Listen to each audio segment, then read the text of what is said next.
The wind on 7 carried the smell of copper and frozen soil. Dr. Sarah pulled her thermal jacket around her shoulders and watched the twin suns sink below the purple mountains. She had been stationed at the research outpost for 6 months now, studying the planet's most fascinating inhabitants, They were magnificent creatures, standing nearly 8 feet tall when fully grown, covered in thick silver and black fur, with 4 powerful legs and 2 shorter arms positioned near their broad chests. Their faces held an almost wolf-like quality, but their eyes, those deep amber eyes, contained an intelligence that had earned them protected status under galactic conservation law. Sarah was not supposed to interact with them directly. The rules were clear: observe, document, never interfere with native species development. She had followed these rules faithfully for half a year, watching the pack from her observation post, learning their social structures, their hunting patterns, their strange and beautiful vocal communications that sounded like singing mixed with thunder. But tonight was different. Tonight, something emerged from the tree line that made Sarah's heart stop beating for a full 3 seconds. A cub. It was small, probably no more than a few months old. Its fur was still the pale gray of youth, not yet darkened to the adult silver, and it was limping. Badly. One of its rear legs dragged uselessly behind it, leaving a thin trail of dark blood in the snow. Sarah pressed her binoculars to her eyes, hands trembling. The cub was alone, no mother in sight, no pack members rushing to help. It stumbled forward with desperate determination, its small body shaking with each step. Where was it going? Sarah followed its trajectory and felt her stomach drop. It was coming toward the outpost. This had never happened before. They avoided human structures completely. They seemed to understand, on some instinctual level, that the strange metal buildings were not part of their world. Not once in 6 months had any approached within 500 meters of the research station. But this cub was heading straight for her. Sarah's training screamed at her to retreat inside, close the door, let nature take its course. Non-interference was not just a suggestion, it was law. Breaking it could end her career. Worse, it could damage this natural development in ways no one could predict. The cub fell. It collapsed into the snow about 200 meters from where Sarah stood, and it let out a sound that she would never forget. A small, broken cry, not loud, not dramatic, just a tiny voice asking why the world hurt so much. Sarah was moving before she consciously made the decision. Her boots crunched through the frozen ground. Her breath came out in white clouds. Every step felt like a betrayal of everything she had been taught, but her legs would not stop, could not stop. She reached the cub and dropped to her knees beside it. Up close she could see the damage clearly. The rear leg was broken, a compound fracture that had pierced through the skin. Infection had already set in. The wound was swollen and hot to the touch, despite the freezing temperature. Without treatment, this cub would be dead within days, maybe hours. The cub looked up at her with those amber eyes, and Sarah saw something that made tears spring to her own. Trust. Despite being a creature from another world, despite belonging to a species that had never encountered humans before her team arrived, this small being looked at her with complete and total trust, as if it somehow knew that she could help, as if it had chosen to come to her specifically. Sarah gently lifted the cub into her arms. It weighed almost nothing, far too light for a healthy specimen of its age. It had been starving, probably separated from its pack for days before the injury occurred. She carried it back to the outpost, her mind already racing through treatment options. She was not a veterinarian, but she had basic medical training. She had supplies. She had determination. She would save this cub or die trying. Inside the outpost, Sarah laid the cub on her workbench and began gathering supplies. Antibiotics formulated for carbon-based, synthetic splint materials, pain medication that she hoped would work on biology. She had studied their physiology extensively, Now she would have to put that knowledge to practical use. The cub whimpered as Sarah cleaned the wound. She worked as gently as possible, speaking to it in soft tones even though she knew it could not understand her words. Maybe it could understand her intent. Maybe the comfort was for herself as much as for the small creature on her table. The surgery took 4 hours. Sarah reset the bone, cleaned out the infection, and constructed a splint from lightweight alloy materials. She administered antibiotics and fluids, created a makeshift bed from emergency blankets, and stayed up through the night monitoring the cub's vital signs. By morning it was stable. Sarah finally allowed herself to collapse into a chair, exhaustion weighing down every muscle in her body. She had done it. Against all odds, against all regulations, she had done it. But her relief was short-lived. The outpost's external sensors began screaming. Sarah jumped to her feet and rushed to the monitoring station. Her blood ran cold at what she saw on the screen. The entire pack was approaching. All 47 adults, plus their young. They had formed a massive semicircle around the outpost and were slowly closing in. Sarah had seen hunting formations before. This looked exactly like one. They had come for the cub, and they would tear the outpost apart to get it. Sarah's hands shook as she tried to think of options. She could return the cub, but moving it now could kill it. She could try to communicate, but no human had ever successfully communicated with the beyond basic observation. She could call for evacuation, but help was 3 days away. The pack stopped about 100 meters from the outpost. They did not attack. They simply waited, their amber eyes fixed on the metal structure that held their missing young one. And then the largest stepped forward. Sarah recognized him immediately. She had designated him Alpha 1 in her notes. He was the pack leader, an enormous male with silver fur and one damaged ear from some ancient battle. He commanded absolute loyalty from every member of his pack. He walked alone toward the outpost. Sarah grabbed a sedation weapon, not to hurt, but to defend if necessary, and stepped outside to meet him. They stood facing each other in the cold morning light. Human and 2 intelligent species from different worlds, separated by evolution and culture and everything that made them who they were. Alpha 1 made a sound, low, rumbling, almost like a question. Sarah did not know what to do. Every protocol she had ever learned was useless, so she did the only thing that felt right. She stepped aside and gestured toward the open door of the outpost. Alpha 1 stared at her for a long moment. Then, slowly, he walked past her and entered the building. Sarah followed him inside, her heart pounding so hard she thought it might break through her ribs. Alpha 1 approached the makeshift bed where the cub lay sleeping. He lowered his massive head and sniffed gently at the small form. The cub stirred and made a soft sound of recognition. The pack leader turned to look at Sarah. She did not know how to explain what she had done. She did not know if he could understand injury and medicine, and the desperate need to help something small and broken. So she simply pointed to the cub's splinted leg, then mimed the motions of fixing, putting something broken back together. Alpha 1 studied her with those ancient amber eyes. Then he did something that would change the course of human relations forever.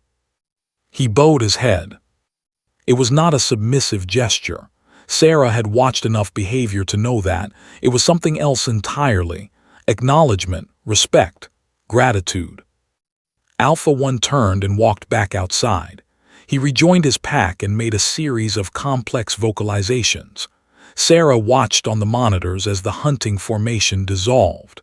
They did not leave, but they were no longer threatening. They were waiting. Sarah looked back at the cub sleeping peacefully on its blanket bed. She looked at the pack gathered outside, trusting her with one of their own. She had broken every rule in the book.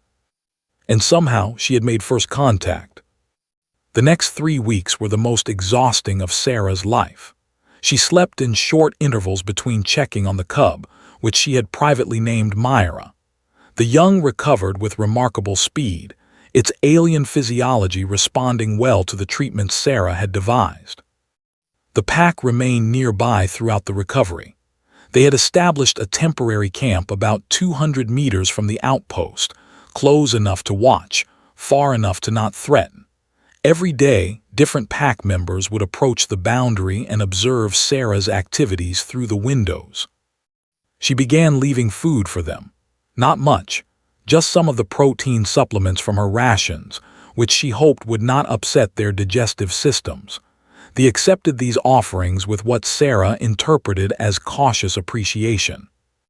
Myra grew stronger every day. She began putting weight on her healing leg, testing it with the careful determination of youth.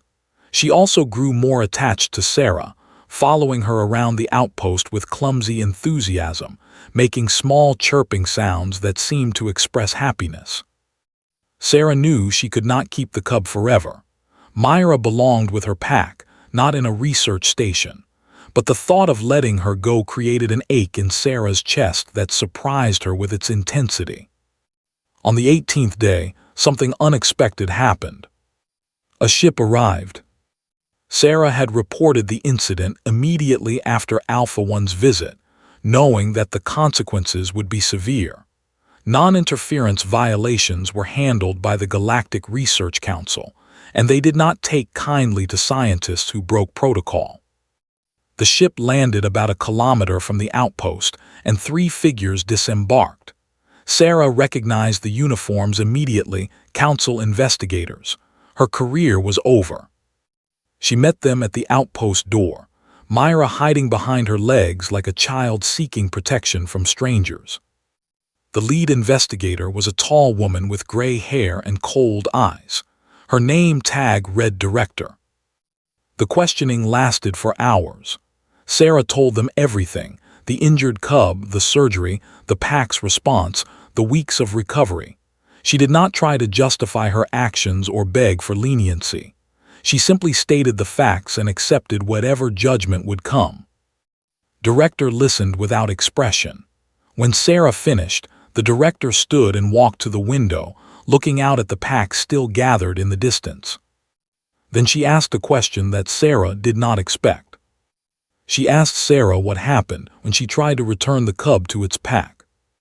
Sarah admitted that she had not attempted this yet. Myra's leg needed more time to heal fully. Director nodded slowly. Then she told Sarah something that changed everything. She said that the council had been watching, not just this incident, but the entire situation. They had observed the pack's response to Sarah's intervention. They had analyzed Alpha One's behavior during his visit. They had documented the subsequent weeks of peaceful coexistence. And they had reached a conclusion. Humanity had just achieved something that no species in recorded galactic history had ever accomplished with the. They had earned their trust. Director explained that dozens of species had encountered the over thousands of years. Some had tried to study them from afar, like the humans originally planned. Others had attempted more aggressive contact, with disastrous results. They were fiercely protective of their territory and their pack members.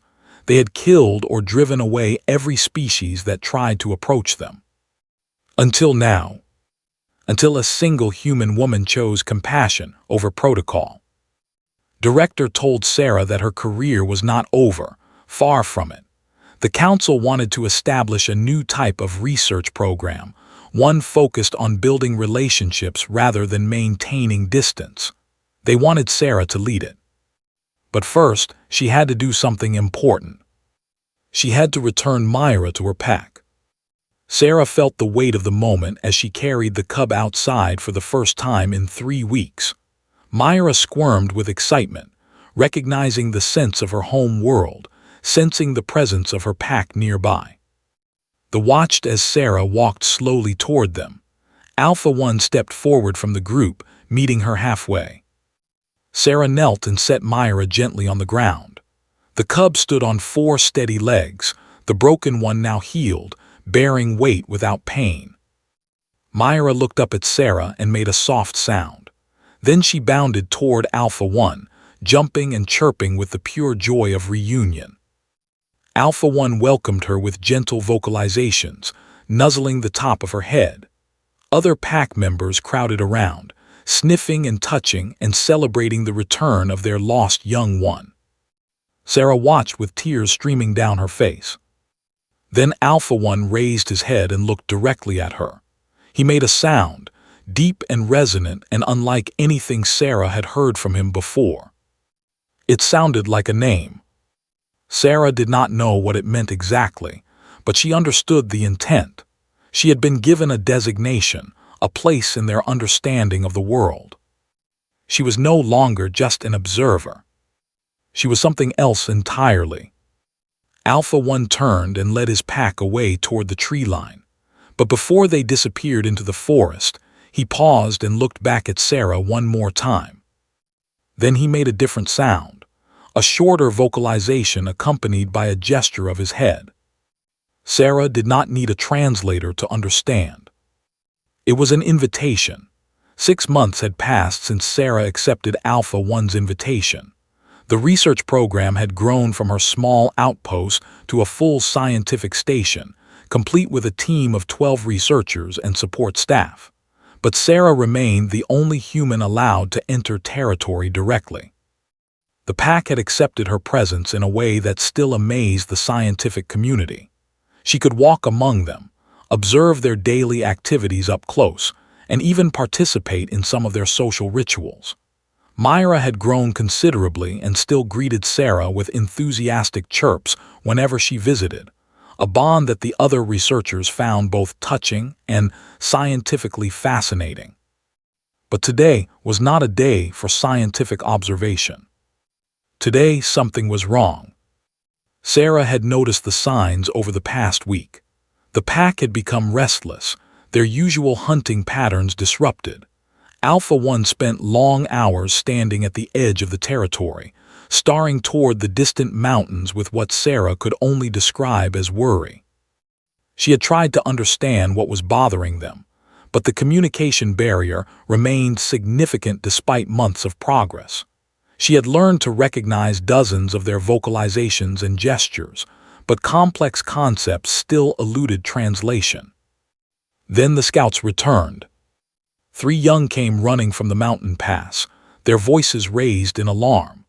The entire pack gathered around them, and the air filled with urgent sounds that made Sarah's skin prickle with anxiety. Alpha One turned to look at her. His expression was impossible to read, but something in his posture conveyed desperation. He wanted her to follow. Sarah grabbed her emergency pack and fell into step beside him as the entire pack began moving toward the mountains. They traveled for hours, covering ground with a speed that left Sarah gasping for breath. She was fit by human standards, but they were built for endurance in ways that humbled her completely. As the sun began to set, they reached their destination. It was a cave. Sarah recognized it from her satellite surveys, a large cavern system that extended deep into the mountain. She had always wondered why they avoided this area during their normal activities. Now she understood.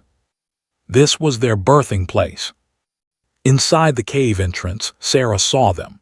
Female lying on beds of soft vegetation, their bodies heavy with pregnancy.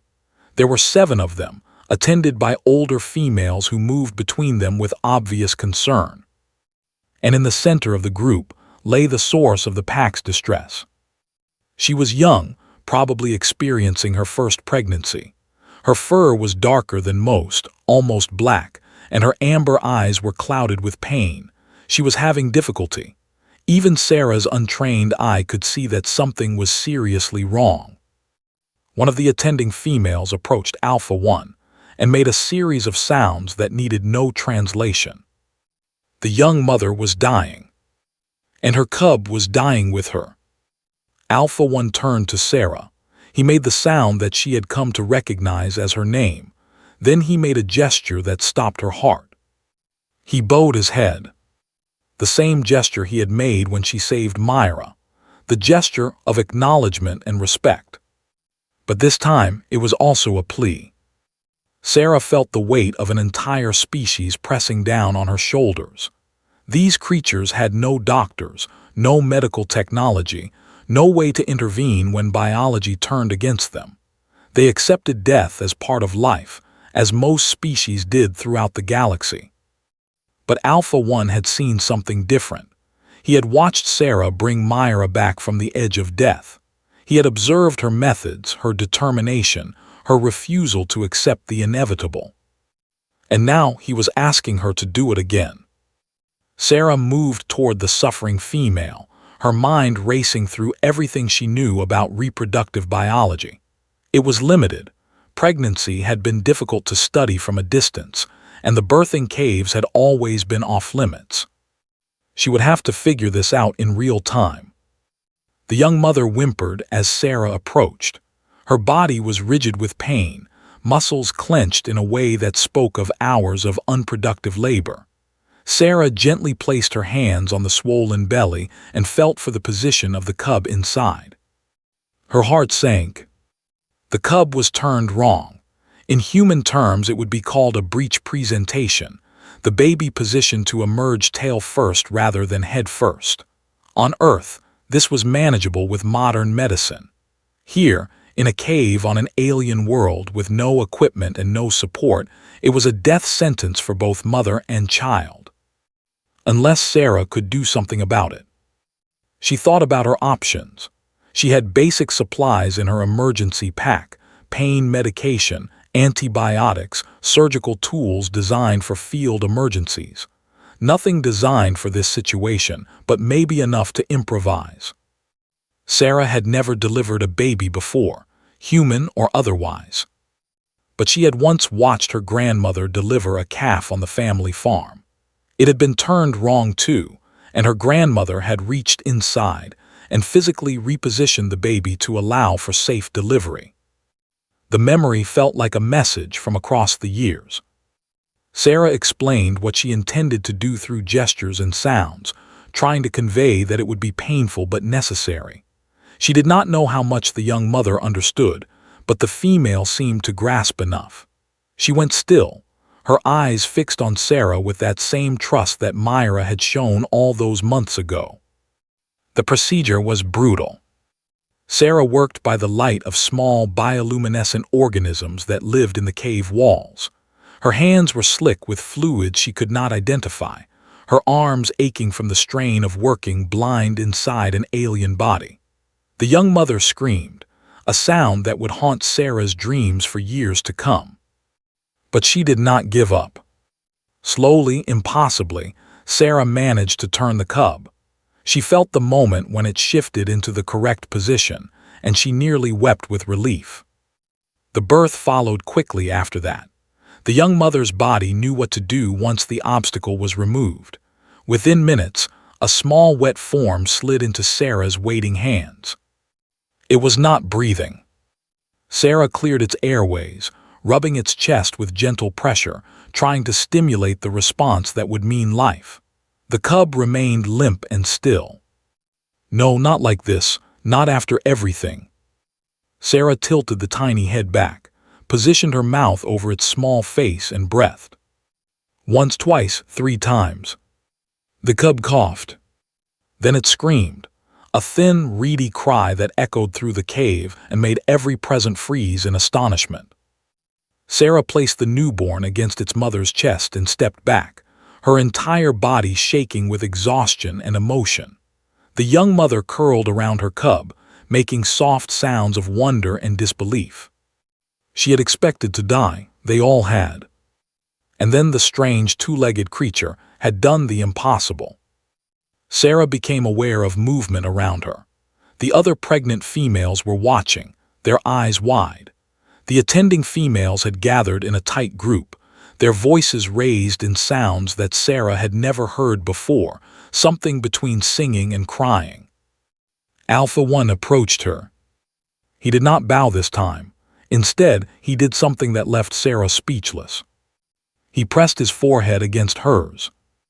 It was the most intimate gesture in society, reserved for mates, for parents and children, for the deepest bonds of pack loyalty. Sarah had observed it countless times but never imagined it would be directed at her. She was no longer an outsider who had earned tolerance. She was family. News of what happened in the birthing cave spread beyond the research station. The Galactic Research Council released an official report documenting the event, and suddenly humanity was famous throughout the known galaxy. Not for their technology, not for their military capabilities, not for their economic achievements. For their compassion. Species after species began reaching out to the human colonies, requesting assistance with problems that their own cultures could not solve. A 1,000-year-old trade dispute that needed a neutral mediator. An environmental crisis that required creative thinking, unconstrained by tradition. Medical challenges that called for the kind of stubborn refusal to accept defeat that seemed to be uniquely human. Sarah found herself at the center of something much larger than she had ever imagined. Representatives from the Galactic Council arrived at the research station, requesting her guidance in establishing similar programs on other worlds. They wanted to understand how she had accomplished what generations of anthropologists had failed to achieve. Sarah told them the truth. She had not followed a plan. She had not applied sophisticated theory. She had simply seen a small creature in pain and refused to let it suffer. The representatives seemed confused by this answer. In their experience, species acted according to calculated self-interest. Altruism required complex social contracts and mutual benefit frameworks. Random acts of kindness toward beings from other worlds did not compute in their understanding of how civilizations functioned. Sarah tried to explain that humans were not always logical. They did things because they felt right, not because they made sense. They formed attachments to creatures they barely understood. They sacrificed their own for strangers they would never see again. It was, she admitted, a kind of madness. But it was also the source of humanity's greatest strength. The representatives left with more questions than answers. But something had shifted in the way the galaxy viewed the strange species from Earth. Meanwhile, life in the research station continued. Sarah divided her time between her duties as program director and her visits to the pack. Myra had reached adolescence and was learning to hunt with the other young ones. The cub that Sarah had delivered, a female she privately called Hope, was thriving under her mother's care. Then a new crisis emerged. It started with reports from the other side of the continent. A different pack, one that had no relationship with humans, was behaving strangely, aggressive, erratic, attacking anything that entered their territory, including other. The Galactic Council wanted to quarantine the area. Standard protocol for potential contagion events.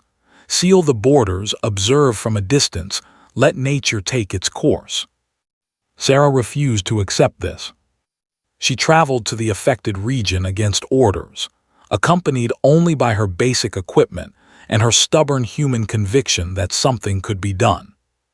What she found broke her heart. The pack was sick, not with a physical illness, but with something worse. Their water source had been contaminated by toxic runoff from an old mining operation, one that predated any species currently active in the sector. The poison had accumulated in their bodies over generations, finally reaching levels that caused neurological damage. They were not aggressive by choice. They were in pain, confused, terrified. And they had been abandoned by everyone who should have helped them. Sarah spent 3 months in that territory. She worked with environmental specialists to clean the water source. She developed a treatment protocol based on her knowledge of biology. She approached the affected pack members one by one, earning their trust the only way she knew how, through patience, compassion, and an absolute refusal to give up on them. Slowly, the pack began to recover. The aggressive episodes decreased, social bonds reformed, young ones started playing again instead of hiding in fear. And word spread back to Alpha One's pack. Sarah returned to find something waiting for her that she did not expect. Representatives from 7 different packs had gathered at the research station. They had traveled from territories across the continent, some journeying for weeks to reach this place. They had come to meet the human who healed the sick. Alpha One stood at the front of the gathering, and Sarah realized that he had arranged this. He had spread the story of what she had done, not just for his pack, but for strangers who had no claim on her kindness. One by one, the pack leaders approached her. They did not bow, they pressed their foreheads to hers. By the time the last leader stepped back, Sarah was crying so hard she could barely stand. Director arrived the following day. She had aged since their first meeting, her gray hair now fully white, but her eyes still held that sharp intelligence that missed nothing. She told Sarah that the council had reached a decision. For the first time in galactic history, a human would be appointed as official liaison to a protected species. Not just an observer, not just a researcher, a true representative with authority to advocate for interests in all matters affecting their. Sarah would have to give up her scientific career. She would become a diplomat, a protector, a bridge between worlds. She accepted without hesitation. That night, Sarah walked out to where the representatives had made their camps. The twin moons of 7 hung full and bright in the sky, casting silver light across the gathered packs. Alpha One found her standing at the edge of the camp, looking up at the stars. He made a sound, a question. Sarah did not know how to explain what she was feeling. Pride, fear, wonder, the sense that her life had taken a path she never could have predicted. So she just pointed up at the sky, at the countless lights representing countless worlds, and then pointed at the gathered, and then placed her hand over her heart. Alpha One seemed to understand. He raised his head toward the moons and made a sound that Sarah had never heard before, long and low and achingly beautiful.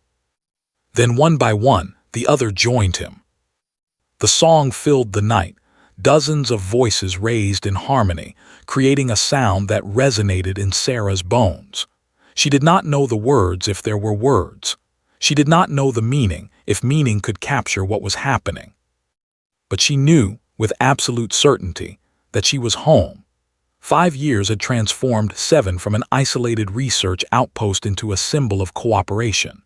The original station had grown into a small settlement, home to humans and visiting scholars from a dozen worlds who came to study what had become known as the protocol, the revolutionary approach to contact that Sarah had accidentally invented through sheer force of compassion. Sarah herself had changed as well. Gray now streaked her dark hair, and lines had formed around her eyes from years of smiling and crying and squinting against the planet's harsh suns. But her spirit remained unchanged, still driven by the same impulse that had made her pick up an injured cub on a frozen night half a decade ago. They had changed too. Not their fundamental nature. They were still the proud, fierce creatures she had first observed through binoculars.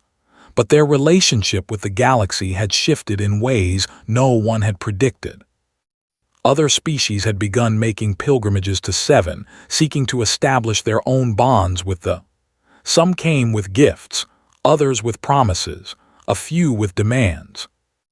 Alpha One rejected them all. Through Sarah, he communicated a simple message to these visitors. They did not trade in relationships. Trust was not a commodity to be exchanged for material goods or political advantage. Either a species proved itself worthy through actions, or it did not. Most left disappointed. A few stayed to learn. Among them was a young named. They were an ancient species, crystalline beings who had achieved spacefaring civilization long before humanity crawled out of the oceans of Earth. They considered themselves the galaxy's elder, dispensers of wisdom to younger races. Had arrived with the typical attitude of superiority. He expected to observe the protocol, document its principles, and return home with knowledge that his people could implement without the messy emotional involvement that humans seemed to require. 6 months later, he was still there. Sarah found him one evening sitting outside the settlement, watching the cubs play in the distance. His crystalline form caught the fading light, refracting it into rainbows that danced across the ground. She sat beside him without speaking. She had learned that silence was often more valuable than words. Eventually, made a sound that his species used to indicate frustration. He admitted that he did not understand. He had studied the protocol extensively. He understood the technical aspects, the approach behaviors, the communication methods, the patience required to earn trust. He had implemented these techniques with mathematical precision. And yet they would not accept him. Sarah asked him a question that she already knew the answer to. She asked him why he wanted them to accept him. His response was immediate and honest. He wanted it because it would benefit his people, because success here would elevate his status back home, because they were a valuable diplomatic asset, and establishing relations with them would give them an advantage in galactic affairs. Sarah nodded slowly, then she told him a story. She told him about the night she found Myra, about the fear she felt, and the certainty that helping the cub would destroy her career, about the moment when she realized that none of that mattered, that the only thing that existed in the universe was a small creature in pain and her ability to ease that pain. She had not thought about benefit. She had not calculated advantage. She had simply acted, driven by something deeper than logic or self-interest. Was silent for a long time. Then he asked how he could learn to feel that way. Sarah smiled sadly. She told him she did not know if it could be taught. Perhaps it was something that had to be discovered. They remained at the settlement for another year. Sarah watched him struggle with concepts that came naturally to most humans: empathy, selflessness, the irrational conviction that other beings mattered simply because they existed. Slowly, painfully, he began to change. It started with small things. He began helping in the medical station, not for recognition, but because wounds needed tending. He started sharing his food rations with the local wildlife, even though it provided no benefit to his research. He spent hours sitting with elderly who were too old to hunt, simply keeping them company. One morning, Sarah found him crying, an impressive feat for a being made of crystal. His tears were drops of liquid silicate, precious and rare. He told her that he finally understood. They did not care about diplomatic advantage or political positioning. They responded to genuine connection, to the willingness to sacrifice without expectation of return, to the simple recognition that they were beings deserving of respect and care. They had spent trying to achieve what they called enlightenment through meditation and philosophy, had found it in the simple act of caring for something other than himself. That afternoon, Alpha 1 approached for the first time. The pack leader studied the crystalline being with those ancient amber eyes. Then he made a sound, the same invitation he had given Sarah years ago. Wept again as he followed toward the tree line. News of this acceptance sent shockwaves through the galaxy. If even the proud and ancient could learn to connect with others through compassion rather than calculation, perhaps any species could. Delegations arrived from worlds that had never before shown interest in Earth or its inhabitants. They came not seeking advantage, but seeking understanding. They wanted to know how humans had unlocked something that had eluded civilizations far older and more advanced. Sarah found herself giving the same explanation over and over. Humans were not special, she told them. They were not wiser or more evolved. In many ways, they were among the most foolish species in the galaxy, prone to violence, short-sighted, often cruel to each other and their world. But they possessed one quality that seemed to be rare in the universe. They felt connected to things beyond themselves. A human could weep over the death of a pet, could sacrifice their life for a stranger, could look at a limping cub from another world and feel in their bones that its pain was their pain. This was not a survival advantage. Evolution should have selected against it. A species that wasted resources on beings that could never reciprocate was a species destined for extinction. And yet humanity thrived. Perhaps, Sarah suggested, the universe needed beings who would act irrationally on behalf of others. Perhaps compassion was not a weakness, but a strength that most civilizations had failed to recognize. The visitors listened. Some understood, many did not. But the seed had been planted. 10 years after Sarah first arrived on Seven, the Galactic Council announced an unprecedented initiative. They would establish a new branch of relations, focused not on trade or treaties, but on the cultivation of genuine bonds between worlds. They called it the Compassion Corps, and they asked Sarah to lead it. She stood before the assembled council, thousands of representatives from hundreds of worlds, gathered in an orbital station the size of a small moon. Her gray hair was fully white now, and her body moved more slowly than it once had. But her voice remained strong as she addressed them. She told them about a cold night on a distant planet, about a small creature who trusted her when it had no reason to, about a pack leader who recognized kindness across the barrier of species. She told them about who discovered his soul in the act of caring for others, about the countless visitors who had come to Seven seeking advantage and left with something far more valuable.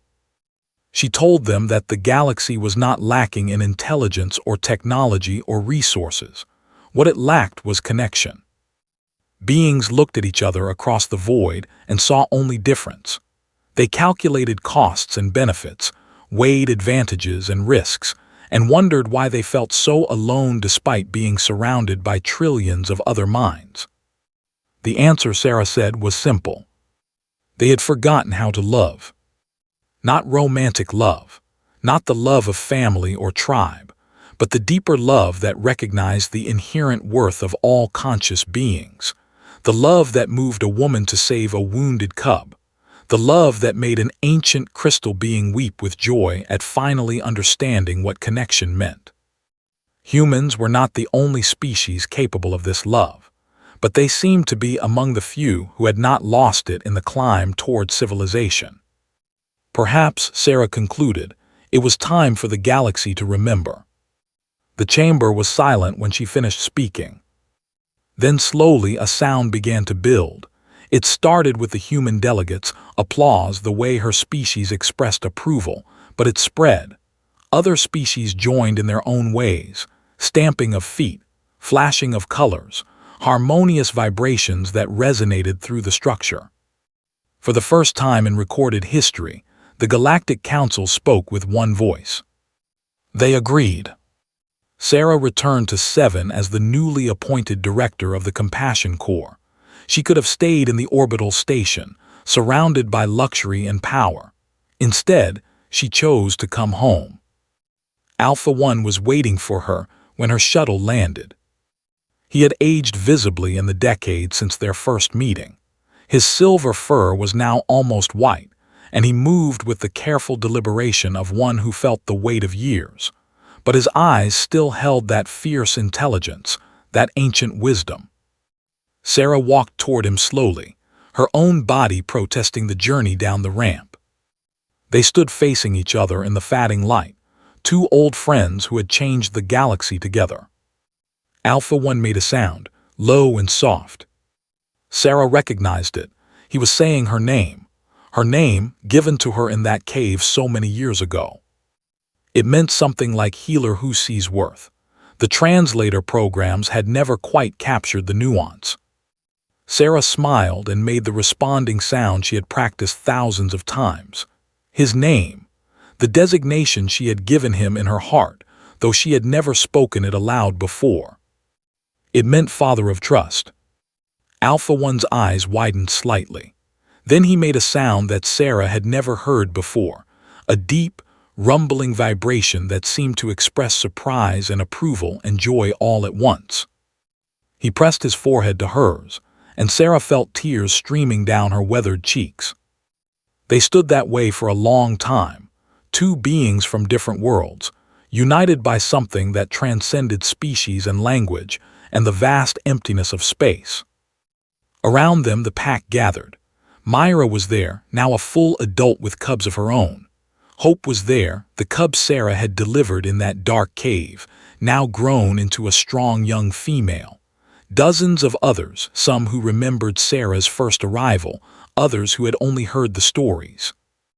And behind them, watching from a respectful distance, stood representatives from other worlds.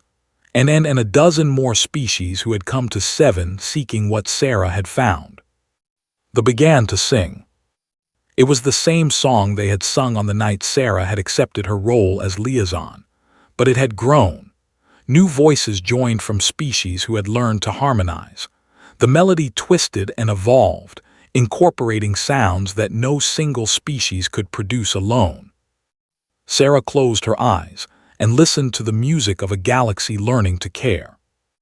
Somewhere out in the darkness, on worlds she would never visit, beings were looking up at the stars and feeling, perhaps for the first time, that they were not alone, that the vast emptiness was not as empty as they had feared, that connection was possible, even across the impossible distances. All because a human woman had noticed a cub limping toward her. All because she had chosen to help. Alpha One lifted his head and added his voice to the song. It was slower than it once had been, rougher with age, but it carried the same power, the same conviction. Sarah did not have the voice to join them.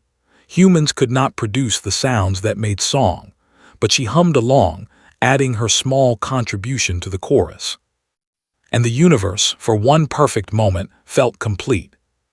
The sun rose over Seven, painting the sky in shades of purple and gold. Sarah sat outside her small dwelling, watching the light spread across the landscape she had come to love more than anywhere in the galaxy. Myra's cubs played nearby, tumbling over each other with cheerful disregard for dignity. They had never known a time when humans were strangers. To them, the two-legged visitors were simply part of the pack, different in shape but equal in status. A message had arrived during the night. The Compassion Corps had successfully established contact with another isolationist species, the fourth in as many years.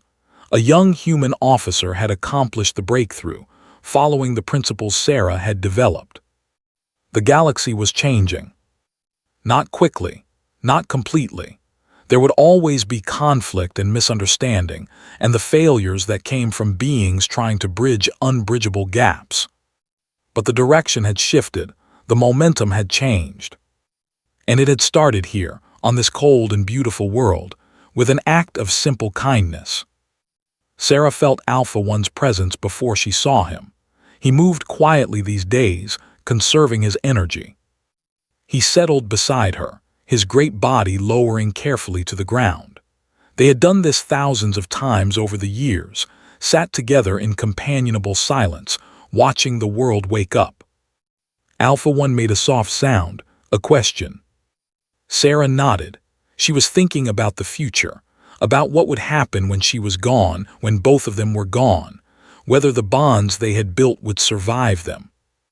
Alpha One responded with a sound that Sarah had learned, meant something like certainty.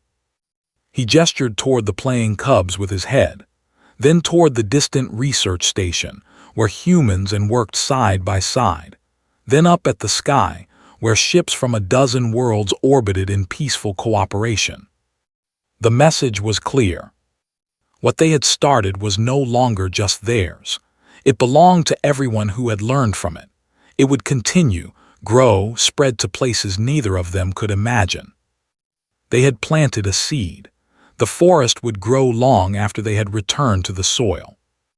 Sarah reached out and placed her hand on Alpha One's shoulder, a gesture of affection that had taken years for them to accept from humans. He leaned into her touch, and together they watched the twin suns climb higher into the morning sky. Behind them, the song of the drifted up from the pack's gathering place. It was joined, as it was every morning now, by the voices of other species adding their own harmonies. The music of a galaxy learning to love. And somewhere in the song, Sarah could hear an echo of a small, broken cry, a cub asking why the world hurt so much. The world still hurt, it always would. But now, at least, no one had to face that hurt alone. Sarah closed her eyes and smiled, feeling the warmth of the sun on her face and the solid presence of her oldest friend beside her. It had been worth it. Every moment, every sacrifice, every choice that had led her here. It had all been worth it. And as the song swelled around her, carrying hope across the stars, Sarah knew that this was not an ending. It was only the beginning.